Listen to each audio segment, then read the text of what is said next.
Good morning, everybody. Today I'm going to talk about an issue that's very important for people who are in the recycling business, and that is an issue we call the evolving ton of recyclables and what it means for recycling program design and costs. And I'll finish up with a few thoughts on some research needs that come out of the work we've been doing.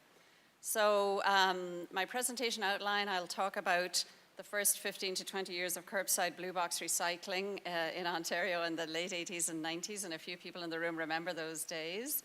What we've seen more recently since about 2008, 2009, reasons for what we call the evolving ton of recyclables, which really means the changing ratio of paper to plastic in the recycling stream. How the evolving ton impacts on recycling program design and costs. And I'll finish up with a few minutes on the Waste Free Ontario Act, which just received royal assent on the 9th of June 2016, so it's hot off the press, and what that means specifically for data in Ontario. So starting off with the early days of recycling, which I think of as the late 80s into the 90s, and people kind of forget where all the recycling started from, but in the late 80s there was a landfill capacity crisis in both the US and Canada, and blue box recycling was tested first actually in Kitchener, Ontario, I believe in 1982. It was a big success because it made people feel that there was an action they could take to help address the environmental crisis that they were being bombarded by bad news about, and so this was a simple action they could take in their lives. So provinces and states set recycling targets to encourage recycling, and for many years our efforts focused on collecting a simple list of materials: paper, glass, metals, and plastic, normally just two plastics with good value, PET and high-density polyethylene, expanding the materials collected, stabilizing markets for processed materials, increasing participation and capture of materials, basically driving recovery up and driving costs down and making the system more efficient and trying to meet the targets, which in general we were able to do. I flashed this up for those of us in the room that can even remember when sofas used to look like this, usually in Granny's house. But anyway, this is a picture of what a week of recyclables looked like in the mid-80s. And a month of recyclables looked like this, and a year of recyclables looked like this. And so we used to use these photographs to say, this is what you can divert from landfill if you recycle. So things went along for a number of years with bumps along the road, but generally the materials in the recycling bin roughly stayed the same. But in about 2005-ish, the system began to change. We began to replace boxes with bins, and so, or wheelie bins, and so this had some benefits that we increased the amount of material we collected by up to 30%. The bins addressed litter because they had a lid on them, and it lowered worker injury because you could go to a semi-automated truck with a bin. And the bins made sense when, as well as single stream recycling, when you added a green bin food waste recycling program to your collection system. As more user pay systems and container limits came in, there were incentives for people to recycle more, but the contamination in the blue bins began to go up a bit. And because there was less garbage, many communities moved to bi-weekly garbage collection, once every other week garbage. So all through this period, the composition and the amounts of recyclables did not change a huge amount. But something fundamental began to happen in about 2007, 8, 9. The ratio of plastic to paper changed. We began to have more plastic, less paper, and more small packages. Residue rates increased. Markets began to complain about the quality of the materials from the MRFs. And the MRF operators, and MRF is a material recycling facility, they began to notice a drop in newsprint and an increase in cardboard. And so two cities, Toronto and Calgary, commissioned studies, both of which I was involved in, and Vincent Sferrazza at the end of the room there, along with Jeff Rathbone, hired my team to do the Toronto Future Blue Bin study. And so they came to me and said, something funny's going on. Our blue bin tons are going down, but our green bin tons are going down, and our garbage tons are going down. What's going on? And we were actually able to explain what was going on. And then 4 years later, City of Calgary found that even though they were adding 5,000 households a year, the tonnage that they were collecting was going down. And they were having a rough time explaining to council why they could not meet their diversion targets. So they hired CM Consulting, and I was part of that team to look at 12 cities across North America, see if they were experiencing the same issue, and in fact they were. So the evolving ton, which is more plastic, less paper, is something new. So recyclers are very used to the cyclic nature of markets, that the prices go up and down, the demand goes up and down, fuel goes up and down, the US dollar goes up and down, but this business of the material mix changing is new and it's permanent and it's still changing and evolving and having a big impact on our system costs. So it's not the only factor that's having an impact on system costs. There are two other factors that are at play as well. One is called China's green fence and the other is the softening of the Chinese economy. I'll talk about the impact of that in a minute. I just thought I'd show a picture of a month of recycling in our own home. This is my other half, the day Trudeau won. I just did that so I'd remember what month it was. So we are big newspaper consumers and magazine consumers in our house, but in a month, you can look at all the plastic packaging and paper packaging that we put out, and the tiny amount of metal and glass packaging in the middle bag here. That used to be almost everything we would collect 20 years ago, and it's so little now. So what is going on? I think there are three reasons for what's going on. One is demographics, the second is the internet, and the third is lifestyles, which roll into those other two. So if we look at demographics, the biggest demographic we have globally and in North America are the millennials. These are people born between 1980 and the year 2000. So they are referred to as convenience customers. There are 50 million people aged 18 to 29 in the US. They love convenience, love their smart devices, and they are the biggest cohort in all of the markets that any of us will be working in. So that's a very big demographic change. We also have a second demographic, which is the graying of our population. We're living longer, and so lots of us are much older. So over 65s are expected to double in Canada in the next 20 years, and by 2018, a quarter of the US population will be over 55. We also have a lot of smaller households and fewer children, a lot more one-person households than we used to have. Some people get married later, people who marry get divorced and go back to living on their own, and some people stay single, a lot more one-person households. And we have two worker families that are just busy and don't have time to cook dinner in the old-fashioned way. So the internet and smart devices really have changed everything. So handheld and mobile devices change the way we live and communicate. News is read online. You don't bother ever going to the newspaper to see what's going on. You look there for commentary, but for news, you get it immediately. Internet shopping is increasing steadily, and purchases are delivered to households in corrugated containers, boxboard containers, or plastic containers. So these are beginning to show up in our Blue Box programs, and they've reported more cardboard and boxboard. You would say, well, what does it matter? You know, cardboard's recyclable. It is, but it's bulky to collect. It chews up capacity in the truck. And the amount of plastic we're seeing has in fact doubled in the last few years. So one of the huge impacts of the internet and our changing lifestyles is on newsprint.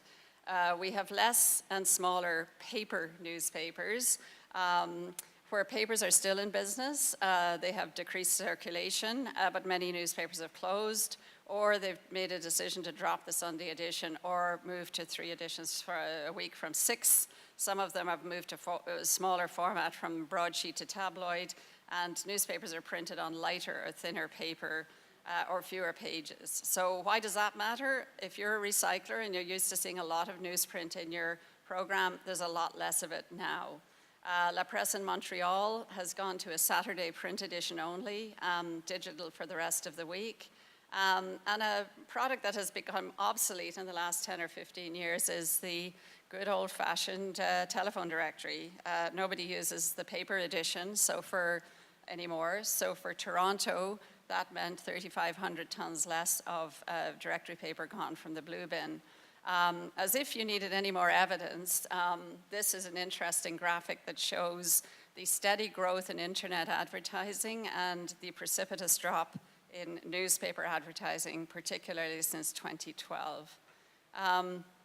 Moving over from printed paper to packaging, there are huge changes in packaging formats and packaging design to meet customer demands and keep the millennials and the old folks in mind when we're thinking through this. Millennials want convenience and they love takeout foods. Lots of them live on their own, so they need these small packages and takeout food formats. Busy two-career families like to get takeout food at the grocery store. So this is a big, what is called convenience food. It's a big growth industry, 3 to 5% annual growth per year. This means for a blue box person that there's more plastic and paper takeaway food packaging in the blue box. For smaller or one-person households, they don't need a big bag of cereal. They need a small bag of cereal that they can reseal, small bag of flour that, stuff that they can reseal, or have little small single-serve packages. Great for those, but a big nuisance in the MRF, and I'll get to that later. Or customized single-serve packaging, and really the coffee pod is iconic to me. It's such a reflection of our society that instead of making a pot of coffee, now you individually make cups of coffee for each person, just the ultimate in focusing on individual servings of everything. It all means more packaging. So on packaging design changes, pouches, stand-up pouches are very popular. A lot of glass packaging is moving into multi-layer pouches. Metal packaging is moving to pouches. So what used to be in a tin can, quite now is often in a pouch. A lot of packaging has been lightweighted. So PET bottles now weigh half of what they did 20 years ago. What does that mean for a recycler? He's paid by the ton. So a ton used to be 35,000 PET bottles, now it's 70,000. So you have to do twice as much work to get the same amount of money. I've talked about the multi-layer packaging. It's not that recyclable. That is one of the research needs I will mention at the end of my talk. And a lot more product is in thermoform PET containers. So clamshells that you get salads and cakes and everything in have doubled in about the last 2 years. So I've talked a little bit about what are the impacts on Ontario's MRFs. Plastics have doubled in the last 10 years. It's about 6% of the weight, but 23% of the volume of a ton of recyclables that we measured in Calgary. More smaller pieces at the MRF to get 1 ton, which I've talked about. And the big nuisance is that these smaller pieces contaminate other bales and you get less money for your material when you sell it onto markets. So I just want to talk about what does all this, when you put all this together, what does it mean for our recycling program costs and what do we have to think about in the future in terms of our research needs? Well, first of all, recycling costs are made up of 3 components. You have to collect stuff, you have to process it, and they are both costs, and then you sell it for revenue, so you take that off the cost to get your net cost. So the evolving ton has really affected collection costs because we have less heavier material, we have less printed paper, newspapers, and we have less glass. We have more lightweight and low density material, which means that the truck fills up sooner than it should. You have to take it off the beat to empty it, and that increases collection costs. MRF designs need to change to accommodate the different material mix, so MRFs are now more expensive. They need more technology, screens, optical sorters, and robots is the latest thing I heard about, to sort this complex material mix. And revenues are definitely impacted by the evolving ton. We have less paper that is a very easy product to sell with a good solid revenue. We have higher contamination, which I'll talk about with these small fiddly little pieces of material. And there are no markets for some materials. That is a research need. And China's green fence has been put up. China in about 2012 said, we're just not taking low-grade mixed plastic and mixed paper from North America anymore. You have to meet our quality standards, and if we don't like the bales that you send to us, we're sending them back. So that was a real disaster for the business a few years ago. In Ontario, we're blessed with a fantastic data source, which is called the Municipal Data Call, which is housed in Diversion, Ontario. And the data from the data call tells a big story. So if you look on the left-hand side, it shows that our diversion rates have been going up. And if you look at the right-hand side, it shows that our costs have been going up incredibly for the last 3 or 4 years. Now, why are these costs increasing? There's a number of reasons. Until 2010, the costs were going up because our diversion was going up. We were adding more materials. That's fair enough. Everyone bought into that. But by 2011, there was a $40 million increase in the cost of the program. And it was when the evolving ton began to kick in. So paper was dropping and plastic was increasing. We had all this heavy light fraction changing.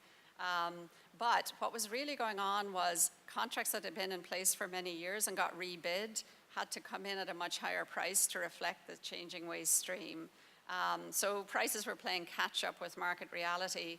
And one of the processors I've spoken to said it was the second generation of single stream contracts, and processors had a better handle on what the costs were for the second generation contracts. I've talked about China's green fence. That had a big impact from about 2011, 2012 on. And so generally, revenues were also impacted by the economic collapse in 2008, 2009. So just to go through what is changing and what are the research needs. Newsprint is down substantially, and that trend is going to continue. Newsprint used to be the backbone of early recycling programs. There was lots of it. It had reliable markets. It was a good solid source of revenue, and it was easy to collect and process. So when this has really gone down and the numbers are quite dramatic, you're in trouble in terms of money. And so how does the lower newsprint affect recycling costs? First of all, you sell your newsprint into markets based on different bale specs. And we used to be able to make a number 8 news bale that the mills were quite thrilled with, the paper mills. We can't do that anymore because there's just too much contamination. We can only make a number 6 bale in most MRFs, and we get less money for that. Paper mills are not thrilled about all this, but they're getting used to it. What else can they do? It's a permanent change. And they used to think this was a single stream issue, but now we all agree it's more complicated than this. I'll just flash this up for a second because I love this chart. It's called the Newspaper Extinction Timeline. And it says for all the countries in the world when they think there will be no more paper newspapers. So they think that'll happen in the USA in 2017 and in Canada in about 2020. So we'll wait and see if that's the case. I don't think it'll be extinct. I think it'll be down to a much smaller number. So the paper versus packaging proportions changing. I think I've talked about that already. I would say paper is cheap to recycle and packaging is expensive. So the cost structure for recycling is really changing as a result of this material mix. More plastics and lightweighting has had unanticipated impacts on the recycling system. We'll get to a point where we can really recycle all these materials, but there's always a bit of a lag in terms of developing the technology like screens and optical sorters to catch up with what the material mix is. One of the funny, it's not funny for the recycler, but an odd impact of lightweighting is that the PET bottles, the water bottles, they're now so light. Honestly, when you finish them, they're almost like a plastic bag. But they flatten in a MRF or they flatten in a truck. And this is a problem for a machine that sorts by saying all flat stuff is paper and all round stuff is containers. So a lot of these flattened bottles end up in the paper bale. So that's bad. It contaminates the paper bale and you're losing good plastic. So I won't dwell on this graphic. It's in my PowerPoint and you can look at it in more detail. It's just a few examples of how different packages have been lightweighted over the years. I should point out that consumers and governments asked the consumer products industry, the packaging industry to lightweight, and that's been done. But we've had other interesting consequences of the lightweighting. One point about recycling in general is markets go up and down, and in good markets you can sell any old stuff. It doesn't have to be really high quality, but in poor markets, you can only sell very high quality material. So quality is the only thing the processor has control to have an advantage in the market. So now the processors have to spend a lot more money to clean up material bales to get that high quality. And one MRF operator I talked to as an example was telling me he has an optical sorter after his finishing screen, and in 2009, his reject rate, so the bits of contamination, were maybe 12,000 an hour. Now they're 50,000 an hour. So he's got a lot more contamination, which slows down the process for him.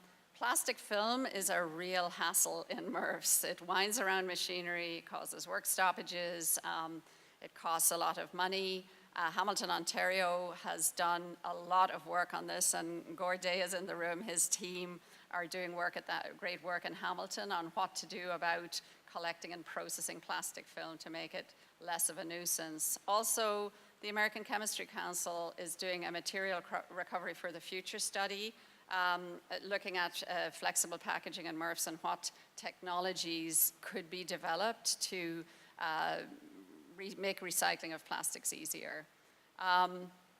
The lower density for those who have forgotten their physics, is the relationship between weight and volume. So that density is decreasing. So a cubic meter of recyclables that used to weigh 107 kilos now weighs 57 kilos. So it takes roughly 140 trucks to deliver the amount of material that 100 trucks used to deliver. You could say, well, it's all fluffy stuff, let's compact it, but there's only a limit to how much you can compact recyclables, because when you get it into the MRF, you can't have it all mashed together or you won't be able to process it. So in the Calgary study, we were trying to communicate this issue to council and staff, and we have this little chart that shows this is your recyclables from a weight point of view, and this is your recyclables from a volume point of view. So plastic might be 6% of the weight, is 23% of the volume.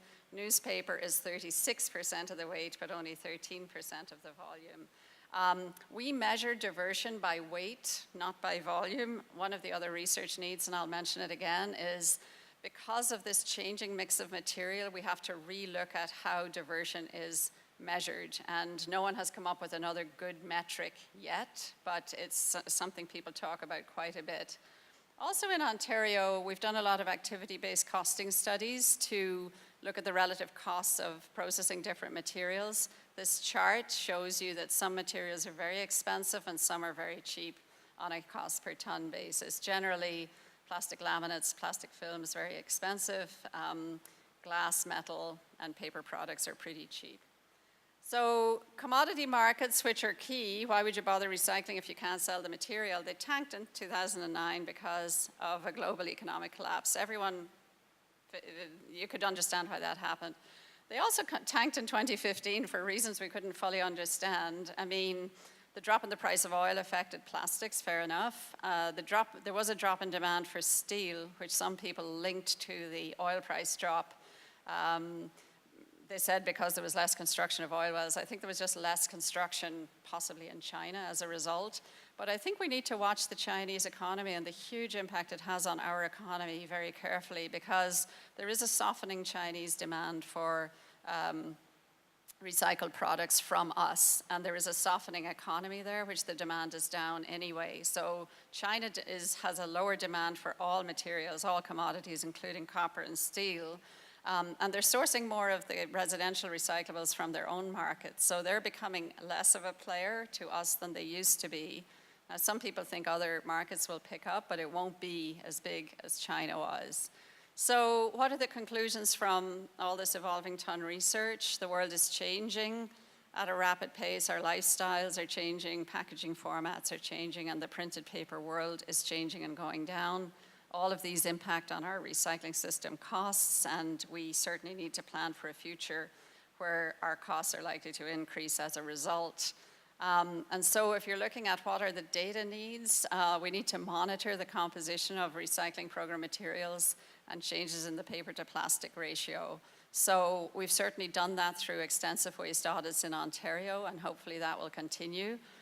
We need to project future changes, which is much harder to do, to figure out what our recycling program 5-10 years into the future will do, and what will that ratio change to.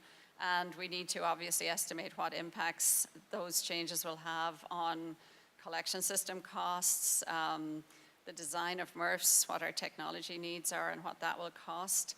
And we do need to continue to develop and refine a good activity-based costing methodology to keep track material by material of what's going on through the system.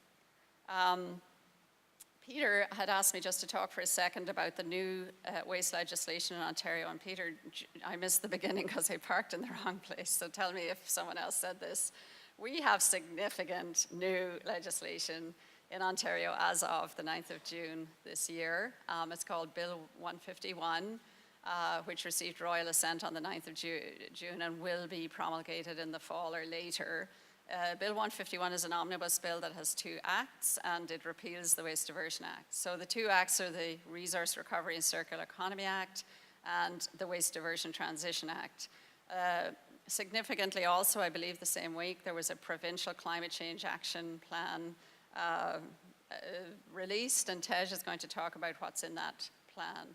So for the Waste Free Ontario Act and the Waste Diversion Transition Act,